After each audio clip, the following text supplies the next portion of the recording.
Săptămâna trecută ajunge la mine informația că familia împreună cu care am făcut videoclipul Localizare în direct are o problemă cu izvorul despre care am vorbit în acel videoclip. Izvor aflat undeva la nord sau nord-est, nord-vest de casa dumnealor și întreabă dacă nu cumva am un aparat pentru a găsi apa. Ce aparat să am? N-am niciun aparat, eu sunt aparatul.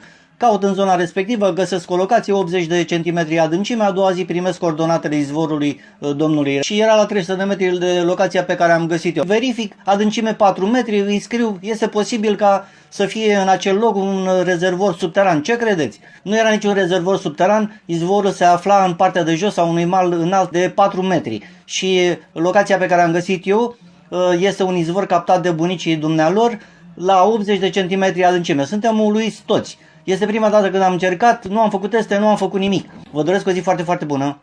În ziua de 6 și 7 septembrie am spus deja ce am făcut în videoclipul anterior și în data de 8 am încercat să aflu la ce adâncime ar putea să fie apa în cazul în care face o fântână. Dânsul a spus că știe deja acest lucru. Am căutat, am găsit 2 locuri în curte și unul în afara acesteia. Adâncimea este undeva între 13 și 18 metri. Am căutat la adâncime și mai mare și există la 115-120 de metri adâncime și separat i-am mai scris că undeva la 6 metri ar putea să fie apă, dar aceasta nu cred că ar putea să asigure necesitățile unei gospodării pe tot timpul anului. Am trimis toate datele, dar încă nu am primit un răspuns, a apărut o situație care necesită o rezolvare rapidă și nu putem comunica în acest moment. Dacă va fi așa cum am spus, ar fi perfect, dacă nu, măcar în acest moment știu că pot și voi încerca să fac mai multe teste pentru a-mi îmbunătăți precizia. Vă doresc o zi foarte, foarte bună. Astăzi aș vrea să clarific un lucru și sper să înțelegeți foarte bine ceea ce spun.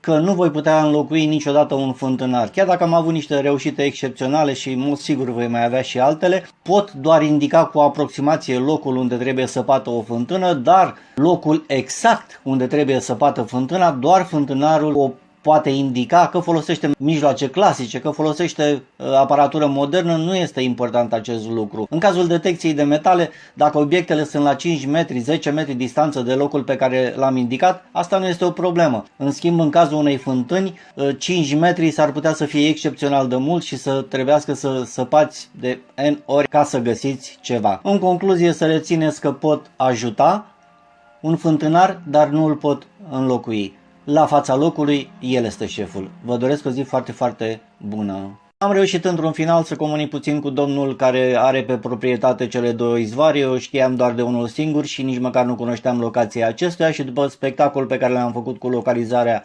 unuia dintre ele și cu adâncimile la amândouă, mi-a cerut să spun la ce adâncime va găsi apa pe proprietatea dânsului în curte și am spus 13-18 metri, iar dânsul mi-a spus acum că de fapt va găsi apa la 25 de metri. Înainte să primesc o informație care are probleme cu izvorul, discutase deja cu cineva care deține un detector de apă și am văzut pe Google o imagine, am citit acolo că îți arată straturile de pământ, de nisip, de pietriș, de apă, inclusiv adâncimea la care se află. În mod sigur s-a luat după vecinul de la sud, pentru că acesta nu are decât o adâncime aproximativ de 25 de metri, așa că domnul fântânar, când va veni cu detectorul de apă, ne va lămuri cine a avut dreptate. Vă doresc o zi foarte, foarte bună!